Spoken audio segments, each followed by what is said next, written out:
Nature is here at COP26. Our reporters have been closely following all of the tense climate negotiations. On the final day, we sat them down to discuss what they had found out and what we should be looking forward to when the final text comes in. Hello, we're nature reporters. We're here at COP26 in Glasgow. It's the final day. In my opinion, I feel like the atmosphere is really electric today. I've never seen anything like it. It was my first COP, and what struck me most is the very enormity of the event. This has been really overwhelming. It's partly perhaps because we've been doing our jobs for the last 18 months, our normal reporting jobs, from small bedrooms, little offices, front rooms. And all of a sudden, from doing that to being thrust in this sort of ginormous international convention center has been quite disorienting.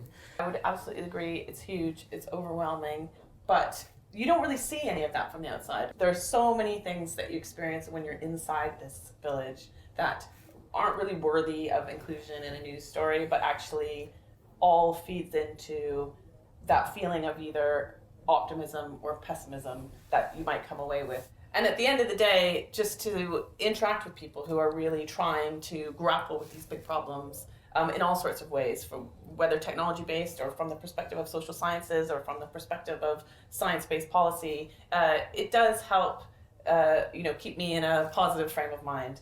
But I understand, Quirin, you've been talking to scientists who are here and observing from the outside. What are they thinking about how this meeting is going on? I mean, the COP is by definition a political meeting, and as such it is not a science meeting.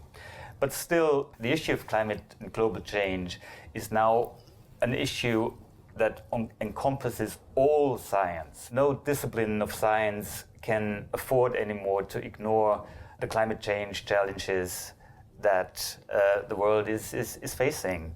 And the scientists that you're talking to about this meeting, what would you say is their feeling so far? Is it optimistic, hopeful, skeptical?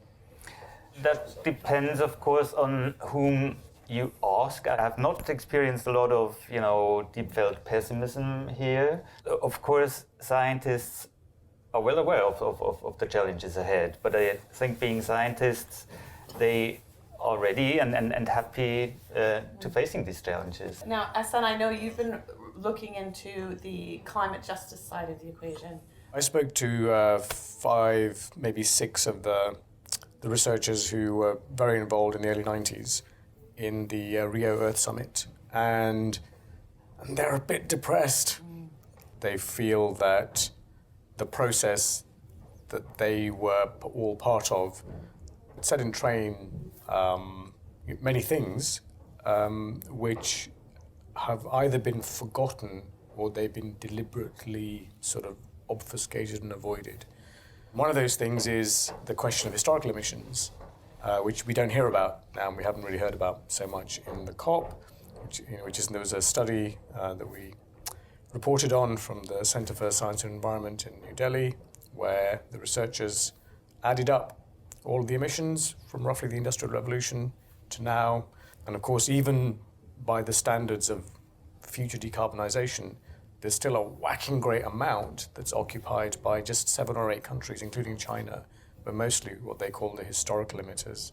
The argument they're making is that there needs to be much sharper and quicker decarbonisation from the richer countries in the next 8 or 9 years.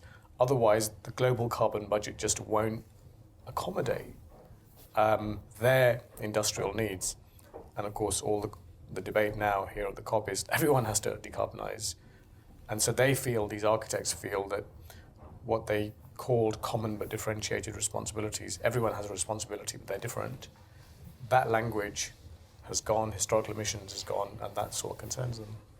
And what about the funding that we had perhaps expected or planned to see flow from the richer nations to the developing world? It's very likely that there's going to be movement on funding, and there is a pledge of $100 billion. The pinch point is that it's mostly loans, which is not what was envisioned back in the early days of these processes. It was meant to be, the phrasing was new and additional, not money that makes poor countries even more poorer because they get into debt. So that's a worry.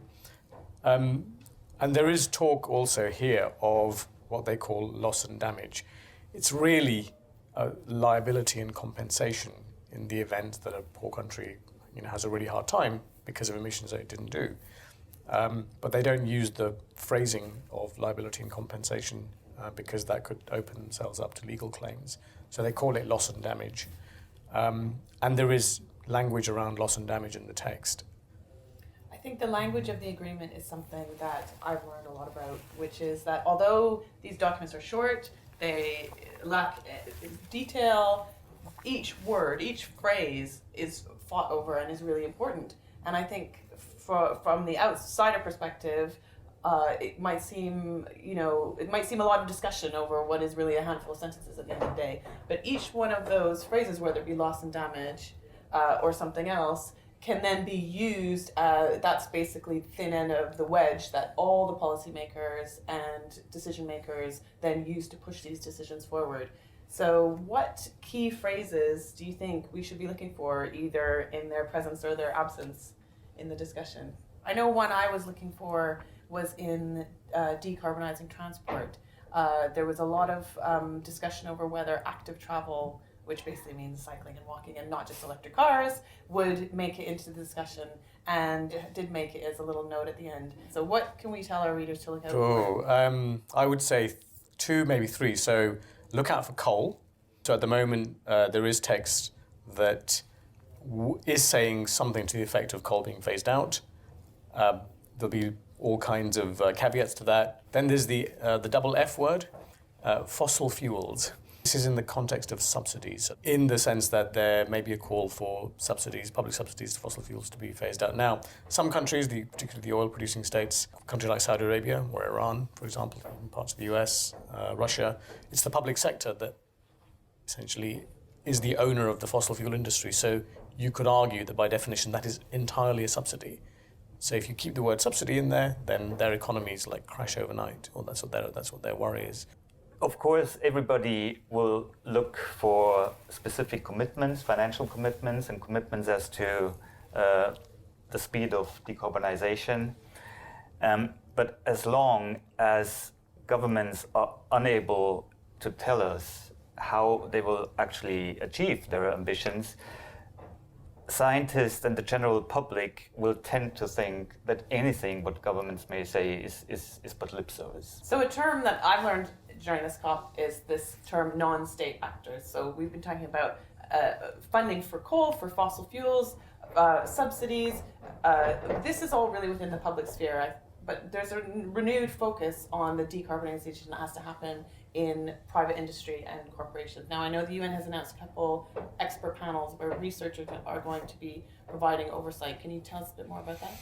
So this is in the context of an announcement by business. Businesses are saying or claiming that potentially many tens of trillions of dollars will move from their existing investments into what they are calling net zero investments.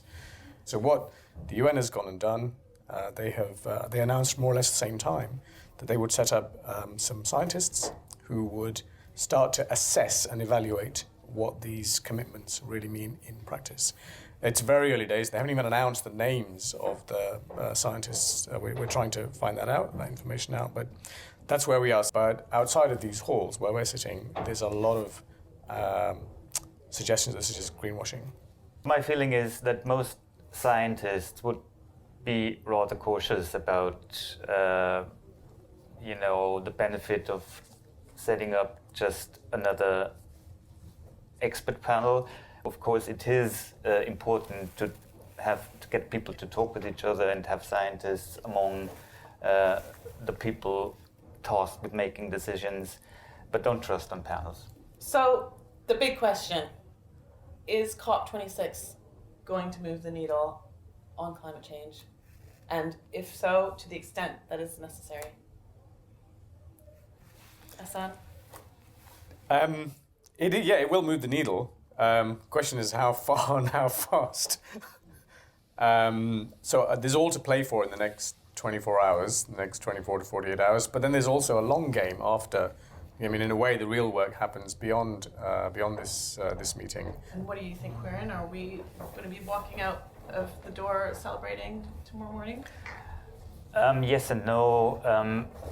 This COP was not a game changer. Nobody expected this. I guess the challenge ahead now, from a scientific perspective, is to bring together the various sciences and to make them work and act upon the problem in a meaningful way.